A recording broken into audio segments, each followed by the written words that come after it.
Hey, it's Juck. And I don't think he's going to throw the ball as much as he thinks he's going to throw the ball now that Chip Kelly's on board. And I'm happy about that. More quarterback. The truth is, Ryan Day has made a change philosophically, but it's none of those. You all know who wins. LSU is the drunkest fan base in the country. And welcome into Juck on Bucks. Appreciate you so much for joining me on a Tuesday night live show. And I see I'm already confusing some of you. We got a quick question. Is there a recruit decision happening tonight? There is not. There is not, unfortunately. I know I'm throwing the schedule for a loop here. Just coming on to hang out live for the evening here. Quite an eventful night here for your guy last night. So I've always wondered how fast I would react in the middle of the night if I was sleeping and an emergency happened, like a house alarm or a fire alarm. And fortunately, that's never happened. Until last night, the streak is over. I was fast asleep and awakened by the fire alarm, which is hardwired throughout the house. It was incredibly loud. I could hear it echoing like throughout the house. And in the moment of truth, I handled it great. I flew out of bed, woke my wife up, grabbed my fire extinguisher, which was in the cabinet next to my bed. I didn't smell any smoke, but I ran outside on the bedroom floor, woke one son up, sent him to go get the other son. And I came downstairs, checked the whole house, nothing. Checked the garage, nothing. And the alarm goes off. So I was a little bent out of shape. I finally kind of started to go back to bed and the thing goes off again.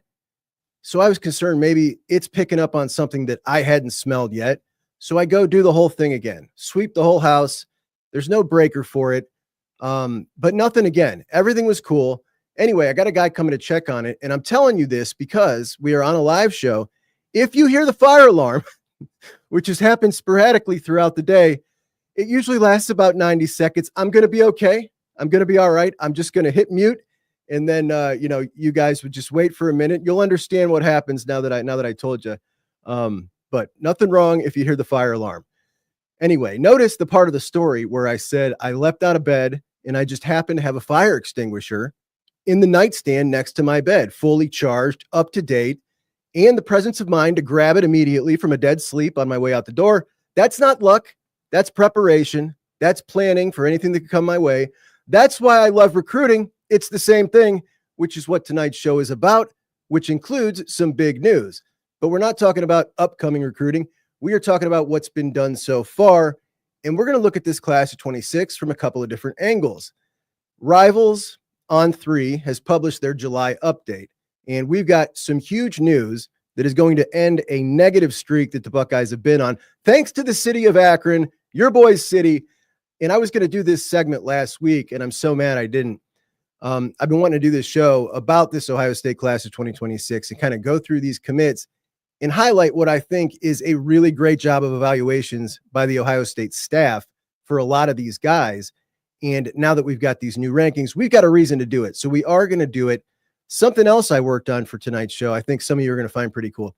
A visual representation of what the 2026 and 2027 starting lineups could look like at Ohio State. I think seeing it laid out like this adds a little context, as many are somewhat concerned with a class that isn't ranked as highly as we're accustomed to. So if you're someone with that opinion, I'm really interested to see, after you see it like this, what your take is. So we're going to get to all that on tonight's show, along with your comments at the end of the show. In addition, some of you had some predictions for the season from yesterday's show to add on to today's. We've got a few of those. Get your super chats in. We'll get to those as well. But first, let's all like the show, share it with our pals, subscribe if you're on Apple Podcast. I need some reviews on that Apple Podcast. And maybe next year, I can be big enough that I can go to Big Ten Media Days and ask the real questions that I want to know from Big Ten Media Days, which is next week. I would love for someone to ask, for instance, Lincoln Riley straight up, does USC intend to follow the settlement rules, or are they just intending on suing the first time they're penalized? Will anyone have the stones to ask him that? Or will they just congratulate him on his big recruiting class? Curt Cignetti in Indiana roasted all last year for their terrible schedule, right? Huge debates about them as far as the playoffs, and they were 11-1. They faced 3 FCS opponents last year. They got 3 FCS opponents again this year, and it just came out that next year they've canceled their game against Virginia, But they did schedule Kennesaw State again, Austin P in 2028, and Eastern Illinois in 2029. Is he not concerned that he would have missed the playoffs at 10-2 last year coming out of the Big Ten? Apparently not. Now, some of you may not know this. Signetti is Italian. Obviously, the name in Italian means soft in the dialect my people speak. Sharon Moore, does he support the house rules? Does he want to see it all get blown up? I imagine he wants to see it all get blown up because all these schools with the billionaire guy with the faucet turned on want to see it get blown up. Matt Rule. Did he ever think about the fans, the 70,000 fans that come out and attend the spring game at Nebraska when he decided to cancel that thing? Because he never mentioned them in his explanation. And I got plenty of other questions I would love to ask some of these coaches at Big Ten Media Days, which starts Monday. But we'll go over some more of those next week. I'll never have a chance to do it if you guys don't subscribe to the show and share it with a friend. So let's do that. All right, let's get to the big news. And I want to read you this comment that was on yesterday's show. So somebody commented this in the comment section. Sam Greer is without a doubt better than Felix Ojo. Our recruiting class has so many guys that could be ranked higher than they are. Now, I read that on the show. I said that is a total homer take, and I absolutely agree. Now, to set this up for those unaware, On3 bought Rivals, and now the On3 ranking, they've decided to call it the Rivals ranking. So when you see graphics from now on that say Rivals, it's really On3. And what were formerly 4 major recruiting services are now just 3, and that is Rivals, 247, and ESPN. So they all have their internal rankings, right? And then 247 and Rivals have their composite rankings. The composite rankings are pretty much the same now, but it's the internal rankings that deviate from one to the next. So what we're going to go over right now are the Rivals internal rankings that have been updated for July. And as we go over these updates and look at the Buckeyes class here, we need to understand we're operating with a salary cap now. It's never been more important to find value. Rankings are assisting in setting the markets with these agents. And it allows these guys to make financial demands that they otherwise could not have. They carry a lot of weight. And when they're taking up more of your budget as a freshman and as a sophomore sitting on the bench, that's not a great thing. So what are you looking for as a program that is, you got a lot of guys that are making a lot of money who are older? You want to spend the fewest amount of your budget possible on freshmen. So you want guys that are going to outperform expectation. Obviously, you also want guys at Ohio State that are of great character, guys that want to buy into what you're selling and believe that what you're doing is special. They want to be a part of it. And of course, you also want the big dogs, those true high talent, high level difference makers. And I think under the circumstances this year that Ohio State has dealt with this cycle, they've done for the most part about as good as they could have. They have a roster, obviously, that's loaded up at the top. They got to take care of the older guys. And we are now in a new system, and they're trying to feel their way through year one. They're also going after several top of the board guys. And you know who else is going after the top of the board guys? Texas A&M, USC, Michigan, Texas now, schools that may or may not be intending on following these new rules to the letter of the law, which puts Ohio State at a distinct disadvantage. If I'm operating under a salary cap and you're not, well, I got an issue here if we're going after the same kid. And whether Ohio State wants to spend money or not on freshmen, and in some cases they did, the competition just kept raising the offer, almost as if they didn't have a salary cap. So value is key. Let's talk about it. Now, on to the good news. Sam Greer, Akron Hoban, the priority target for new offensive line coach Tyler Bowen when he comes in for the job. 6'7", 320, top 100-ish player. And my thought on Sam has always been that he has just as good of a shot to be a franchise NFL left tackle as Felix Ojo, Jackson Cantwell, Manny Ahianachu. Some positions harder to project than others. Offensive line, certainly one of them, particularly tackle. And the reason it's so difficult is because in most cases, these guys have so much of a physical transformation that they have to go through from the time they're a junior in high school, when you start ranking these guys, to the time they're ready for that. And we can look at that right now on a guy like Jackson Cantwell and say, all right, well, that's a no-brainer. He's already essentially there.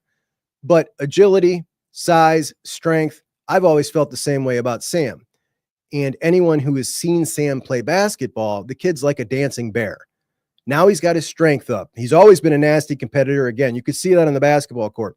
So when he goes in as a top 100 kid to the Rivals 5-star camp a couple weeks ago, I posted a clip that the one that went viral of Sam. I posted it with some commentary in a short, and that's like a TikTok on YouTube. It's called a short. I don't know. Maybe you guys watch it. Maybe you don't. It was the most viewed short I've ever had by a lot. Like, we're all fascinated with massive human beings who are monsters with an attitude. Sam is definitely that. And after the performance that he put on against the elite of the elite, we all knew Sam was going to jump in the rankings. Now, I talked to Sam last week, and I told him I was certain that when the Rivals new rankings came out, he would be ranked in the top 32, and that is 5-star range, but he wouldn't get his 5-star officially yet. They do that in waves throughout the season. It helps them create more buzz. But at the end of the year, the end of the cycle, those top 32 guys are 5-stars. And some of these guys don't care what they're ranked. At least they put off like that. Sam does. He absolutely does. He asked like 3 follow-up questions as to how this process works. Now, remember, he was side by side with Felix Ojo at that camp. Felix Ojo, number 1 in the country. And if I'm Sam and I'm smashing the competition and I'm over here looking at Felix Ojo looking like Bambi, getting tore up, he had a rough day that day.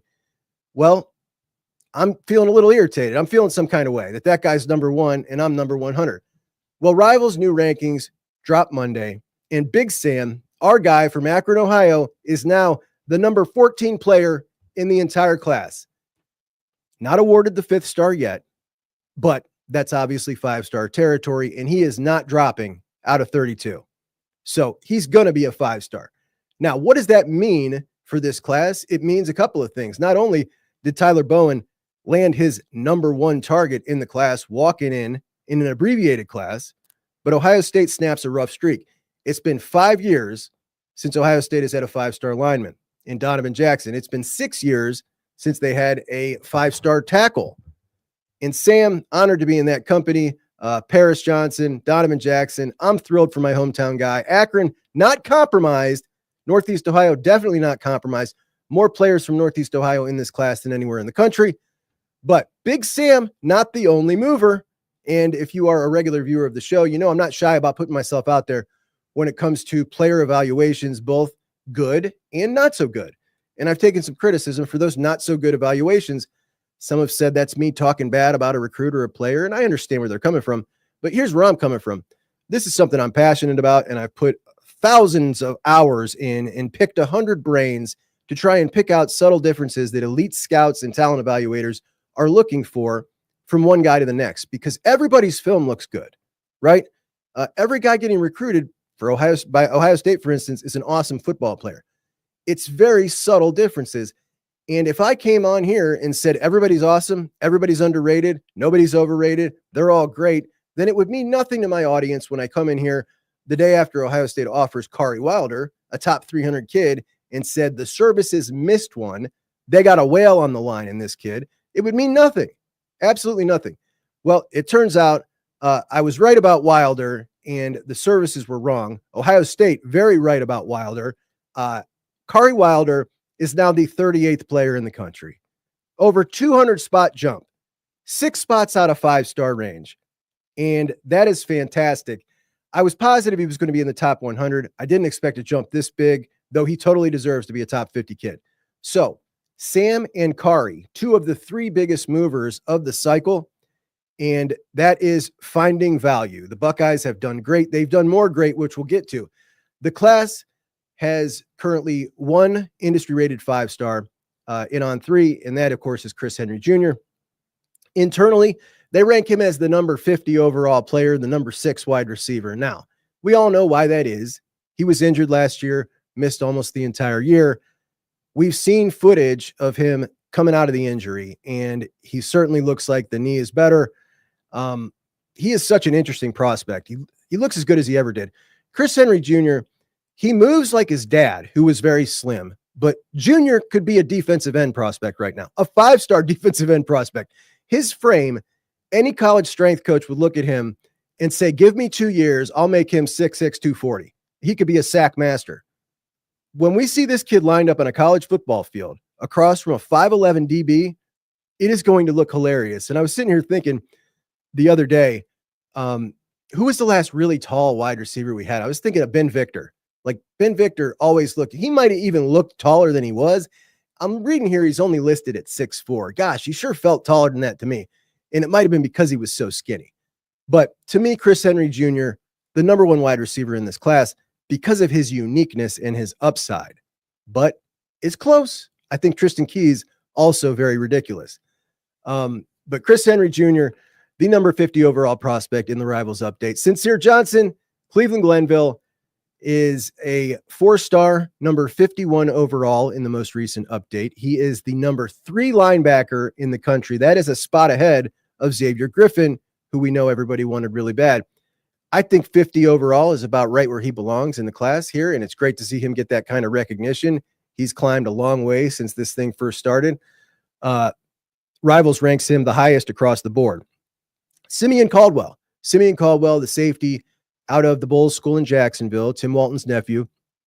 He is 6'1.5", about 200 pounds. He dropped a little bit, drops to number 201 in the country.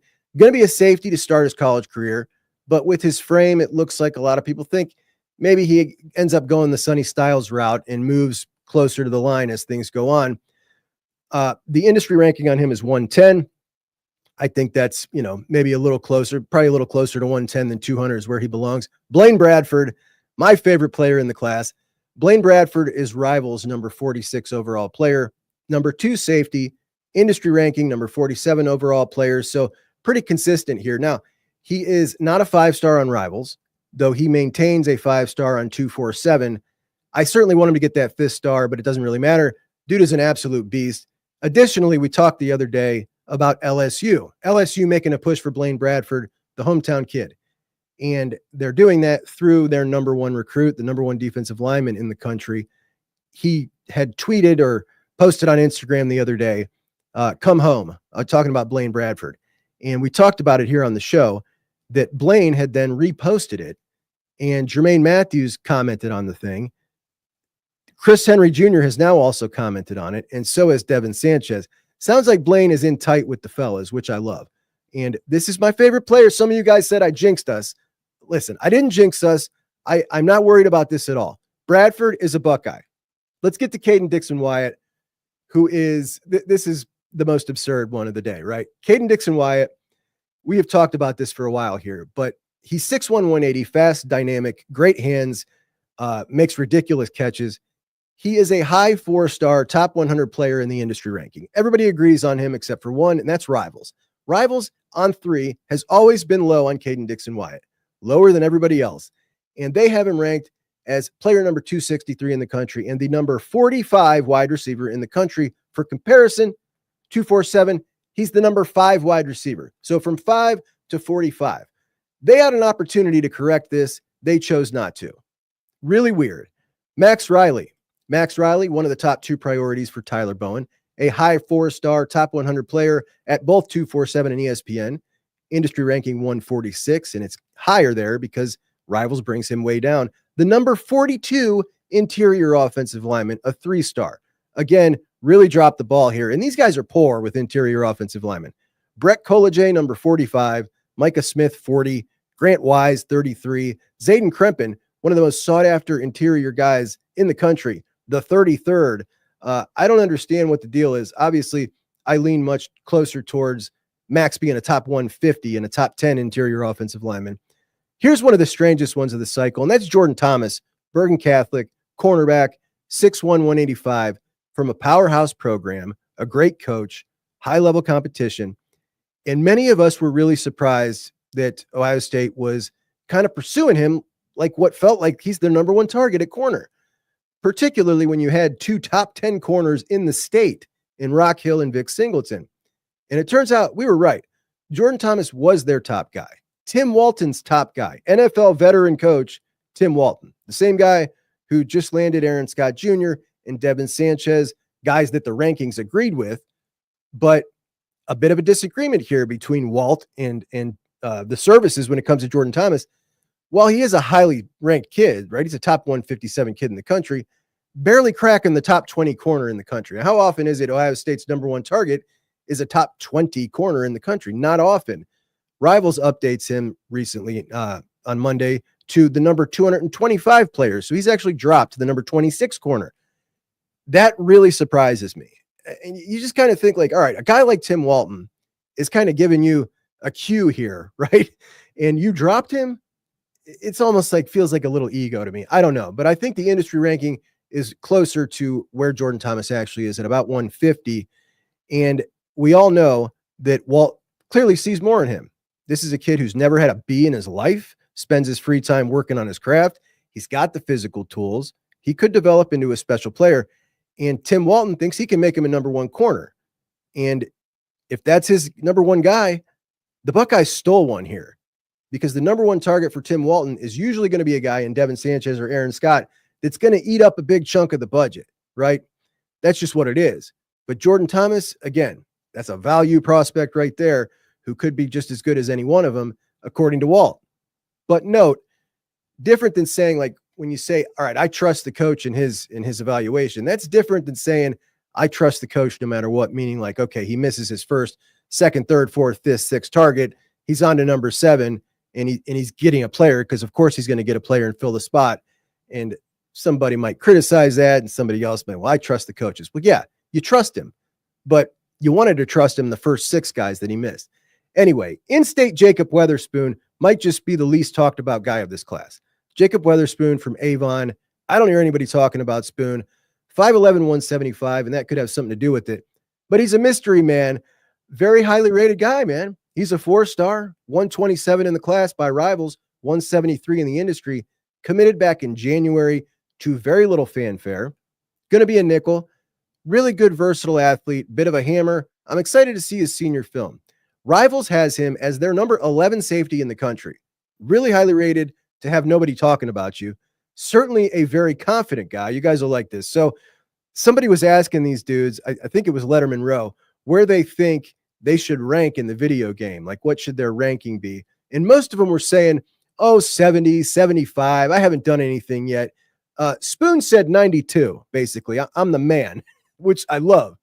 So Spoon, I think he's, a top 250 guy. Can't wait to see his senior film. But favorite key at 5'11 and a half, 190, pretty consistently ranked across the board. Rivals has him at 162, a top 15 back. I think that's pretty spot on. And I also agree with how the Buckeyes went about this cycle at running back.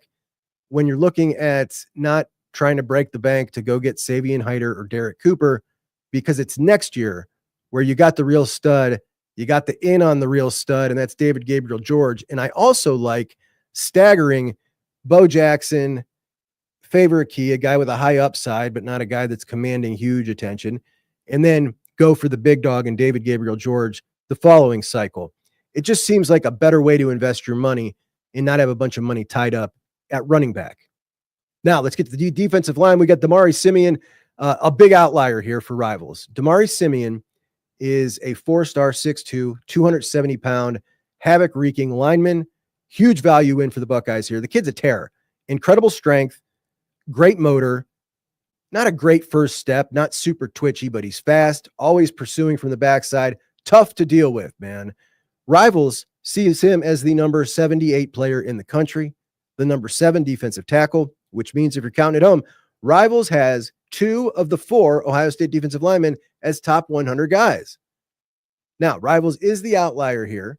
He is the number 219 overall in the composite, the number 24 defensive tackle in the industry. 247 has him as a 3-star, the number 44 defensive tackle. So rankings all over the place for Damari Simeon. I think he is without a doubt a top 125 kid. I think he is a future impact starter at Ohio State, and I am really happy about him. Then we go to Jaden Ricketts, who's another hometown guy, like the Spoon Man that not a lot of people are talking about. 6 foot 190, and he is a dude who is sharing podiums with Jameer Brown at the state track meet.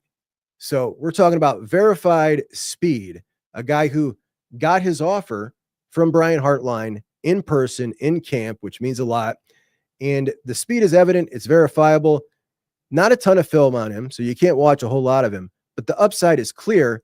But also a guy who, honestly, you may never see play. You may never see him play.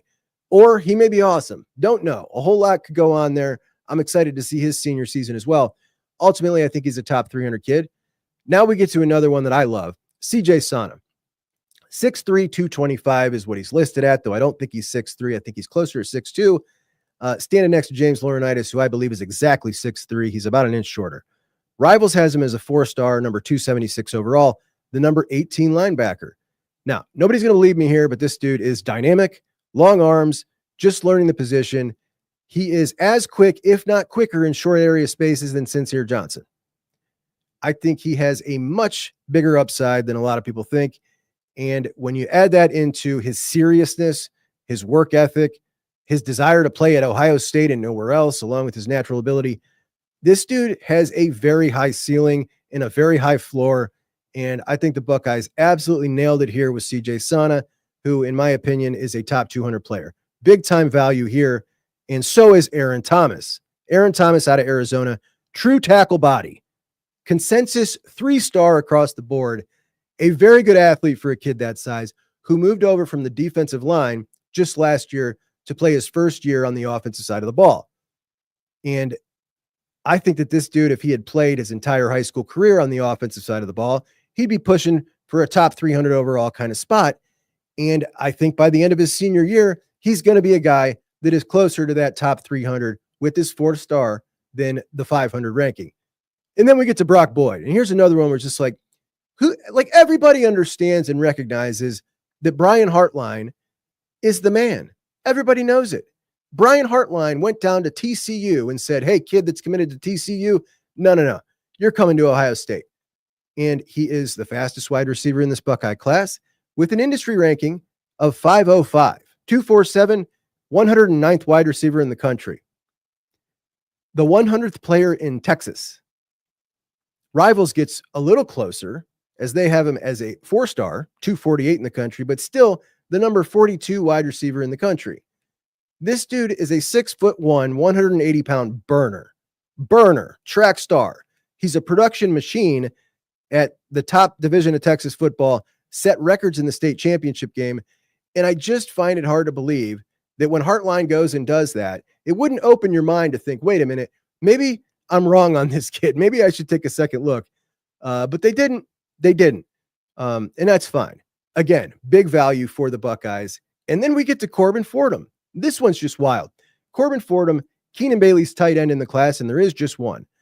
He is the number 527 player in the country by the industry rankings, number 73 tight end. 73. That's Ohio State's number 1 guy. I don't mean 73 overall, the 73rd tight end. In Ohio State, just 1 tight end in the class. And the Buckeyes could have gotten 2 hometown tight ends this cycle. They got one out of Toledo, Preston Feisel, who's going to Notre Dame. Braden Fogel out of Mansfield, I think. He's going to Georgia. So you got 2 4-star tight ends in the state. And Keenan said, no, I like this guy. Now, he's clearly very, very confident on this guy. Very confident, which gives me confidence because he's kind of, it's a little risky. Let's put it this way. If either of those Ohio kids go and just ball out somewhere else and his 3-star from out of state doesn't work out, he's going to look really bad. He's going to get roasted pretty bad. That tells me he believes a whole lot in this guy. I really like his film. Looks like a wide receiver out there, but he was about 210, 215. So not, a big tight end in last year's film. He's now up to 230. So going to be a little more interesting now to see how he moves out there at 230. I love his attitude. I certainly love his commitment video. But really like the player, and who knows how that turns out. Could be a big value for the 3-star Corbin Fordham tight end. And let's get to quarterback as Luke Fahey, the quarterback from Mission Viejo, who is a 3-star across the board, the number 37 quarterback in the country. Rivals is kind of spot on with everybody else. There are no outliers here. Everyone pretty much ranks in the same. He's 6'1", 193. Grew up wanting to be an Ohio State Buckeye, and I love this kid. And I think Ohio State got exactly what they needed at quarterback in this class. And when you look at Brady Edmonds coming up in 2027, and you look at Tavian St. Clair in 2025, what did you want in 2026? I think you got exactly what you wanted. A guy with a high enough upside to potentially be an Ohio State starter, but you're not counting on him to be the Ohio State starter, which means he's going to work extra hard to try to get there and potentially stay long. It's just a different scenario now. You can't stack Tavian St. Clair and Brady Edmonds and that caliber of quarterback every single year. It's not going to work. You need guys that are going to stick around. And I think Fahey is one of them. You found a guy that loves Ohio State for one. That's great. And he also, in my opinion, has a high enough upside to potentially be a starter at some point. So I think it's great. Love Luke Fahey. Then we got Tucker Smith out of Arizona, 6'5", 283 offensive lineman, who got his offer to Ohio State and said, "Yup, yeah, absolutely, shutting it down." You got to love that, right? Now he is, a 3-star kid, maybe top 600 kid in the country. Reminds me of an underrated Ohio lineman who just wants to mash, and I love that. I think that Tyler Bowen knows exactly what he's looking for when it comes to attitude and who he wants to develop. So I'll take that number 65 offensive lineman in the country and be happy with it. Now let's get to the lowest ranked kid in the class. The lowest ranked kid in the class is a guy that we don't grow in the state of Ohio much, and that is Jameer Perez, who is massive at 6'4", 330, obviously committed to Florida. The Bucs got him to flip back. He is 247's number 77 defensive lineman. Rivals has him at number 65. So a 3-star across the board is this 6'4", 330-pounder. This is huge value because we've talked about the Buckeyes' need for some true one techs coming through the system here. And outside of K-Mac, there wasn't a single one. So this to me was a must get. It was an absolute must get, and they got him. So when it comes to ranking, who cares? You needed to have this player. You got this player. So that's that with those rankings and those updated rankings. I think it's all good news. Ohio State's got a lot of good football players in here who are outperforming these rankings, and I think we'll see that as it closes. When it comes to this revenue share and this budget, the first couple of years, these guys aren't going to be playing. And these schools who are throwing all these money on these freshmen coming in every year, throwing a larger part of their budget, it's not going to be great. Ohio State trying to keep that percentage down, and it frees them up to keep guys from leaving in the portal, to give guys raises that deserve it, and to try to keep guys from going to the NFL early. And the amount of revenue share that I'm seeing some of these schools put on the freshman class just seems totally out of whack, so much so that many of them, it looks like they're clearly not intending on following this thing. But as we look at this class in the current rankings, I'm going to pull it up here, just updated today. We've got USC. This is not today's ranking update. Man, I'm sorry, guys. This is wrong. Georgia is now number 1, unless. No, this is updated. USC must have just popped, and I didn't even realize that. Did USC just pop ahead of them again? Because you've got Texas at number 6, and that just happened with ATK and up. The point is the Buckeyes now at 8. And, it's not fantastic. Georgia number 2, Notre Dame, and this is a new reality with Notre Dame. These guys aren't going anywhere. This isn't a fluke. This isn't money. This is Marcus Freeman's Notre Dame. This dude has got it going on. Texas A&M, we can't say the same for. Kalen DeBoer in Alabama at number 5. These dudes loading up, and there's a rumor going around that Nick Saban is assisting them, which is hilarious. Okay, here we go. Wheels and Levers says Texas flipped the number 1 defensive lineman from Georgia, which apparently I missed before I came on the show. No wonder they have popped so high here. LSU at number 7 after an excellent couple of defensive linemen. And you got our Bucks at number 8, Oregon at number 9, Michigan at number 10. You can't see them underneath that Juckeye Bucks there, and that's kind of poetic, isn't it, though, guys? So that is currently where we're at here. And I understand it's incredibly frustrating. I get it. I certainly feel it too. But we got to understand, if I'd have told you in January after a national championship, Ohio State was going to start July in the top 5 and finish July closer to the top 10, you would have laughed me off the air. But I think Ohio State's approach to the House settlement, which has been as by the book as they can, there's 2 ways players can get paid. the program gives them a portion of revenue share, which has a salary cap, or the program can facilitate NIL deals. But the program can't use their NIL. They can't really make promises, right? Because you can't use the NIL to pay. So unless you have fully executed open-ended NIL deals sitting in front of them that have been executed with companies, you can't promise these recruits NIL deals because you don't know if the money's going to be there for them. And I think it's clear that several programs now have been promising NIL deals that they are unsure they can deliver on. And it's also clear many of them thought they were going to be able to use their NIL collectives to pay those guys. That was never going to fly, and Ohio State knew it. And now these other programs find themselves in a dilemma. Promises that they can't do inside the rules. Does that mean we see decommitments? Not necessarily. We could see them pay these guys anyway and worry about the consequences down the road.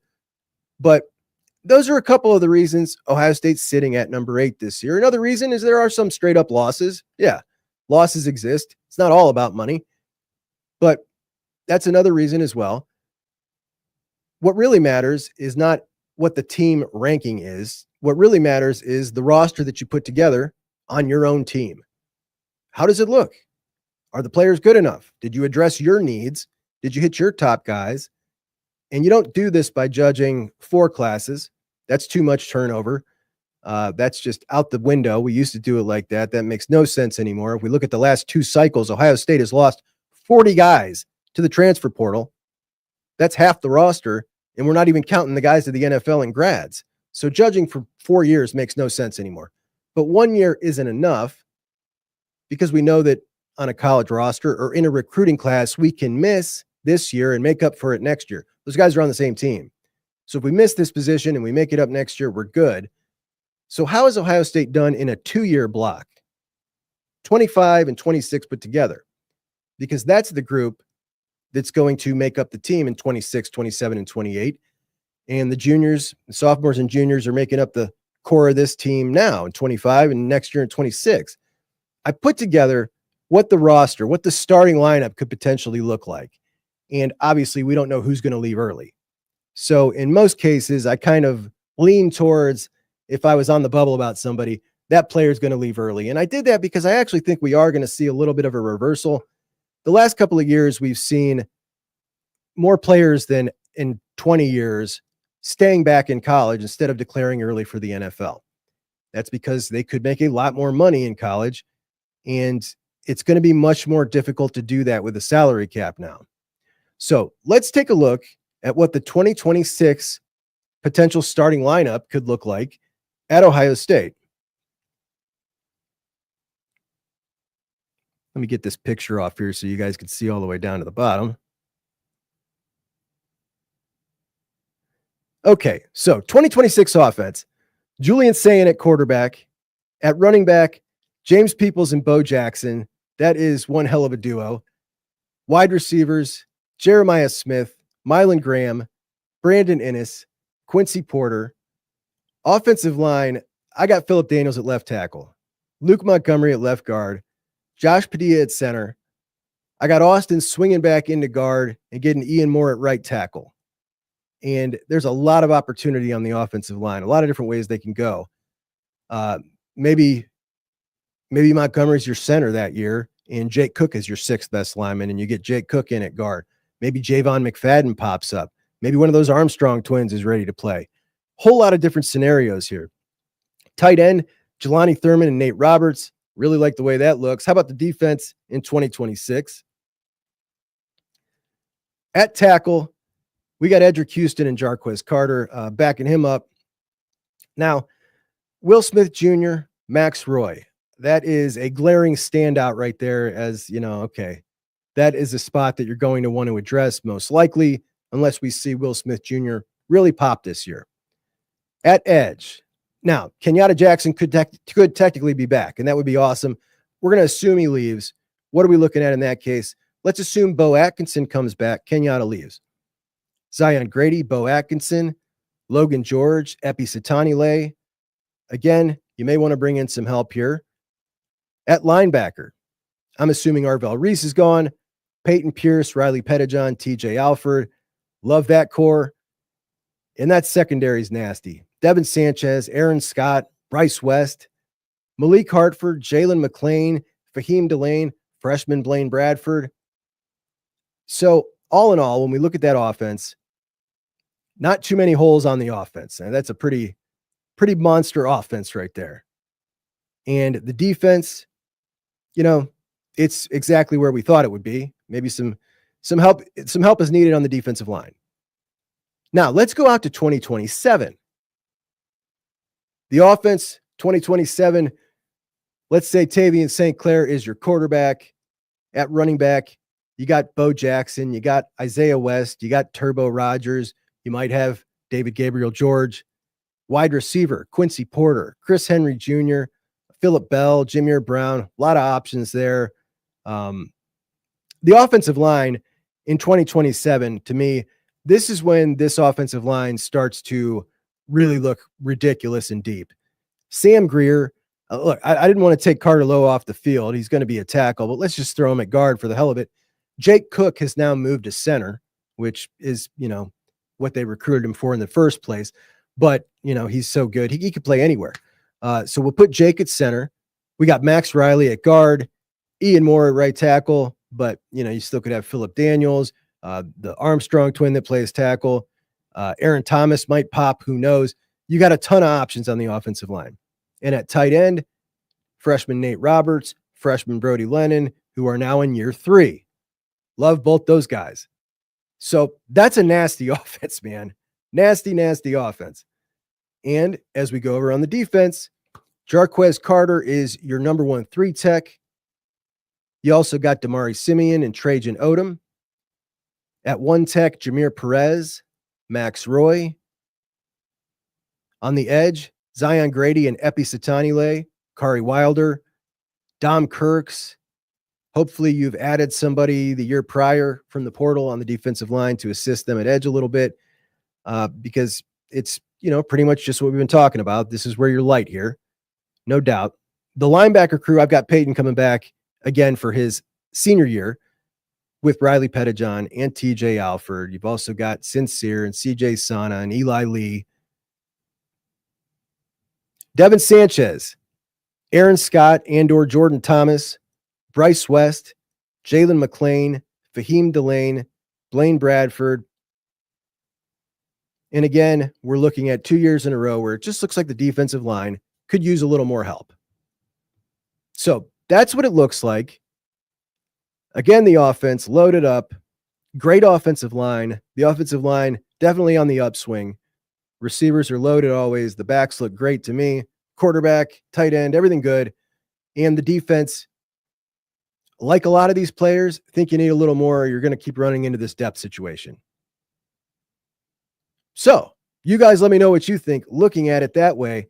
When I look at it that way, I still feel like we are looking real good despite the class being ranked 8th. Now, let me get to a couple of these comments from the other day, and let's all remember to please like the show if we could.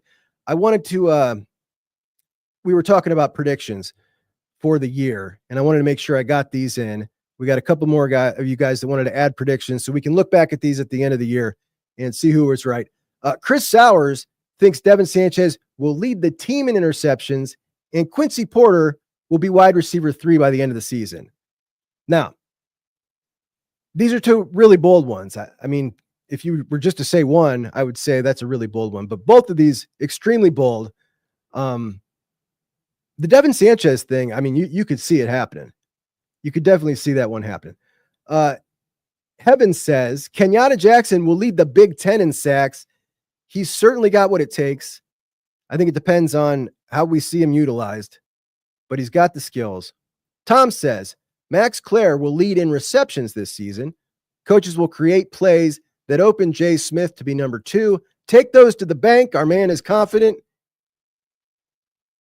Lawrence Mathis says, my hot take is Caleb Downs will be invited to New York to be a finalist for the Heisman. Stan the man, he's got Caden Curry, 10 sacks this season, 10 plus.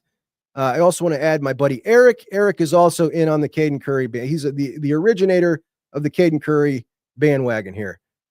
And those are you guys' initial leftovers from the other day. So, what the hell? Don says, I take it back, Juck. You aren't a handsome devil anymore. What'd I do? What? Rome 704. Thank you so much, my man. Rome, when are you interviewing my nephew? And you didn't see my questions in the chat. Please review. Love the show, sir. I missed your questions. Adam Bachtel, $9.99. Thanks so much, buddy. Hey, Juck, did you see the interview on Bobby Carpenter's show with Carson Hinsman? Hinsman is going to have a breakout year. I love Hinsman. I would not be surprised at all if he busts out really hard. Pause. Is that what they say? I think it's pause. But no, I didn't see it. I'll check it out.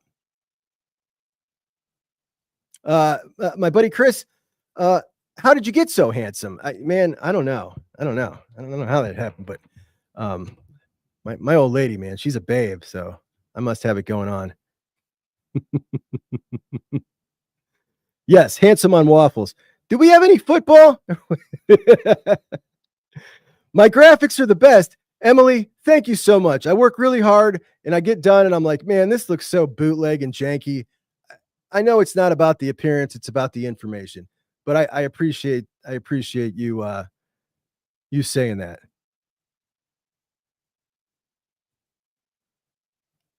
So anyway, guys, I appreciate you all so much. We have got another live show coming up on Thursday this week, and we will do that roughly the same time, 7:30-ish after dinner, and had a lot of fun. I do appreciate all those of you who have joined me tonight, and I will talk to you soon. Appreciate you. Have a good one. Juck and Bucks out.